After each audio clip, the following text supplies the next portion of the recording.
15 seconds to go.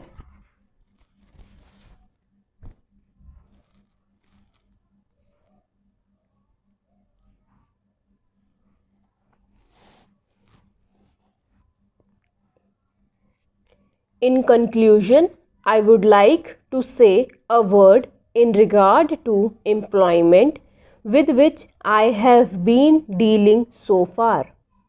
According to the figures supplied, the number of displaced persons from Bangladesh employed through employment exchanges is only 37,000. This is very meager compared with their total number, which comes to 32 lakhs according to the official figures. This is with regard to Bangladesh refugees. The number of displaced persons from Pakistan employed through employment exchanges is not very encouraging, but still it is 75,000. I would urge upon the Honorable Minister to take this into consideration and see that something is done to find employment for these people.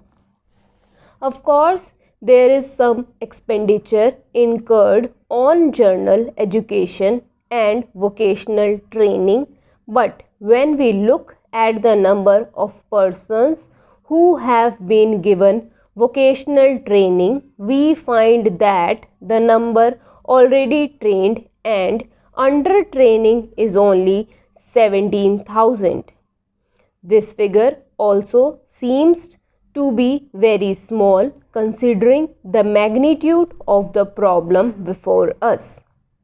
Some programs of general improvement have been undertaken by the government of West Bengal by way of setting up new industries, etc.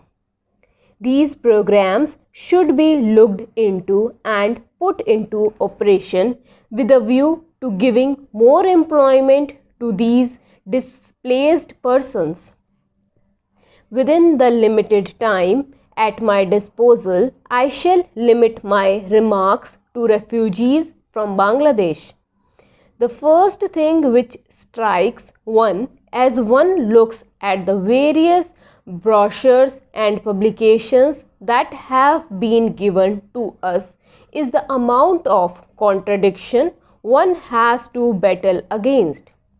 The first contradiction is in regard to the number of persons government think they have rehabilitated in West Bengal.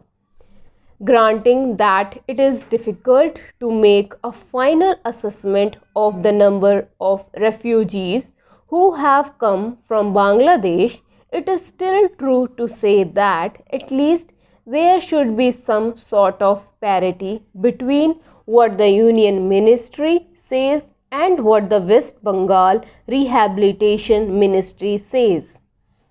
Only a few days ago, the West Bengal Minister of Rehabilitation said that there are 22 lakhs of refugees who have to be rehabilitated, but the central government's figures are 31 lakhs.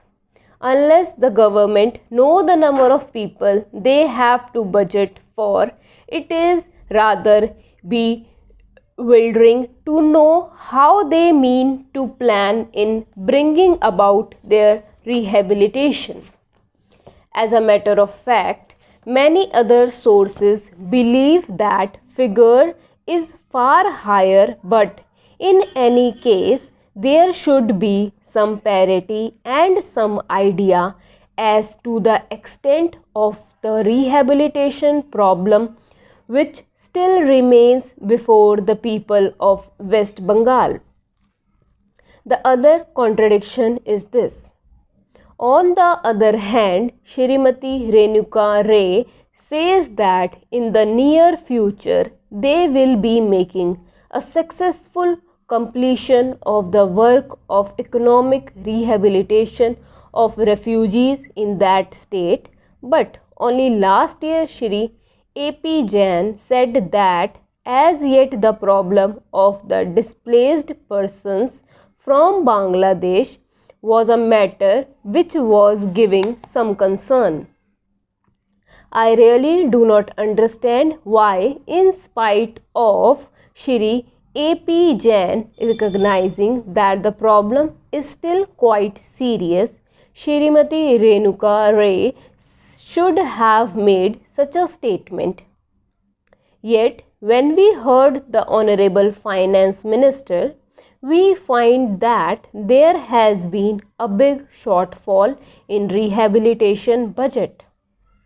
I think that if the fact-finding committee's report had been published, the assessment that we have rehabilitated about 50% of the people of Bangladesh who came over as displaced persons would have become quite clear in regard to its incorrectness.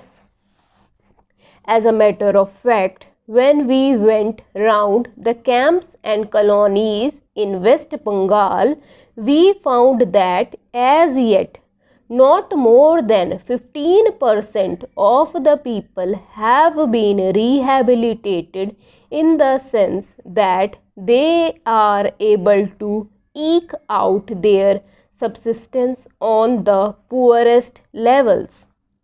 It is not more than 15%, and I think the figures of the fact-finding committee are still lower. I think this is something that we have to take very seriously and put our minds to and apply all the resources that we have to find out how we will be able to tackle this problem of rehabilitation. Now, coming to the question of relief, I feel that until we are able to give really proper rehabilitation, we cannot withdraw relief. It is no use arguing whether relief leads to lethargy and moral slackness. Unless our relationship policies are fruitful, have we any right to starve the people to death? As a matter of fact, Shri A.P. Jain may know that in West Bengal the incidence of tuberculosis amongst the refugee population is very high. Only a small percentage of them is catered for by the medical relief given by the Directorate of Rehabilitation. If I am to tell you the tragic fate of the refugees in West Bengal, I would refer you to a report which appeared in February 2004.